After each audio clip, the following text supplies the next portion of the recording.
성경 말씀은 출애굽기 20장 12절입니다. 네 부모를 공경하라. 그리하면 네 하나님 여호와가 네게 준 땅에서 네 생명이 길리라.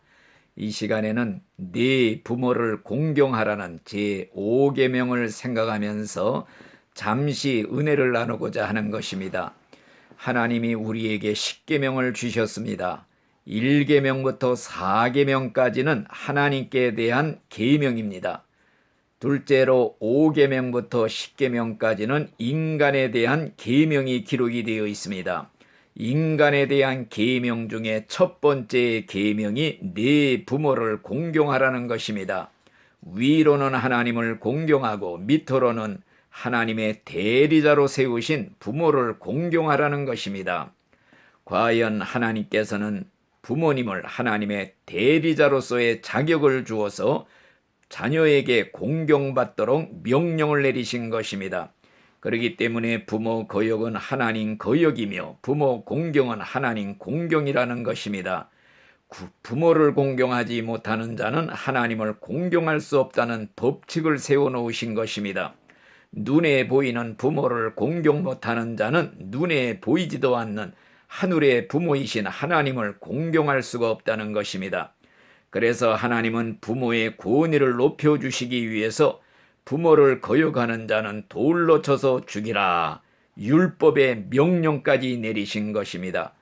또한 성경 잠언서 30장 17절에 보면은 자기의 아버지를 조롱하며 자기 어머니를 순종하기를 싫어하는 자의 눈은 골짜기 까마귀에게 쪼이고 독수리 새끼에게 먹히리라, 이런 말씀도 기록이 되어 있습니다.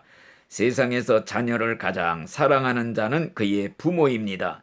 그런데 이런 부모의 사랑까지도 배신하는 불효자가 있다면 그는 어느 시대 어느 사회에서도 인정을 받지 못하게 됩니다. 왜냐하면 세상에서 자기를 가장 사랑하는 부모까지 배반하는 자녀가 그 누구인들 배반하지를 못하겠습니까? 그렇기 때문에 그런 자녀들은 세상에서도 인정받지 못하고 이리저리 떠돌이 신세가 되어 방황하다가 죽을 때서 죽지 못하고 한데서 길에서 객사하기 때문에 결국에는 까마귀에게 쪼이고 독수리 새끼에게 먹히리라는 말씀이 이루어지는 것입니다. 따라서 성경에 보면 선을 악으로 갚으면 저주가 그 집을 떠나지 않는다는 말씀도 있거니와 선을 악으로 갚는 불효자의 말로야말로 천벌을 받기 때문에 비참한 것입니다.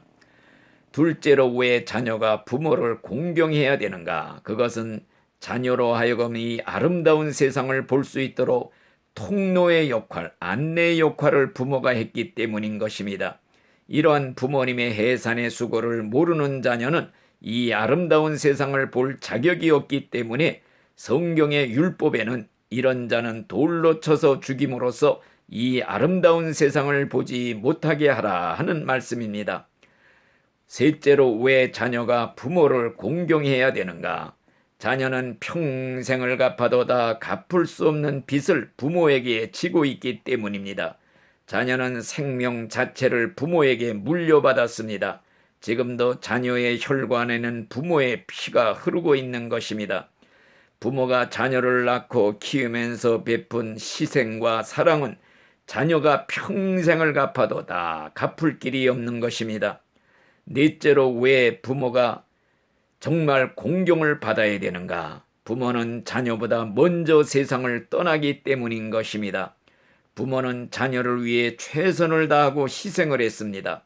언젠가는 부모가 돌아가신 후에 정말 은혜와 수고를 보답하지 못한 것에 대해서 뼈에 사무칠 날이 분명히 오고 것입니다. 그렇기 때문에 살아계실 때 효도하라는 것입니다.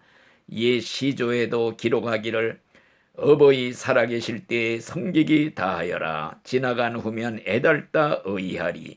평생에 고쳐 못할 일 이뿐인가 하노라 그랬습니다. 우리 기독교는 효도를 강조하는 종교입니다. 특별히 살아계실 때 잘 공경할 뿐만 아니라 죽어 젖산 갈 때에도 천국 가실 수 있도록 잘 안내해 주라는 말씀입니다. 세상에서 아무리 효도를 잘했을지라도 부모의 영혼을 지옥에 보낸다면 어찌 효도했다고 말할 수가 있겠습니까? 그렇기 때문에 믿지 않는 부모를 둔 자녀가 있다면 간절히 전도해서 죽은 후에도 천국 가서 행복하게 사실 수 있도록 인도하는 것이 가장 큰 효도가 되는 줄로 믿습니다. 아멘.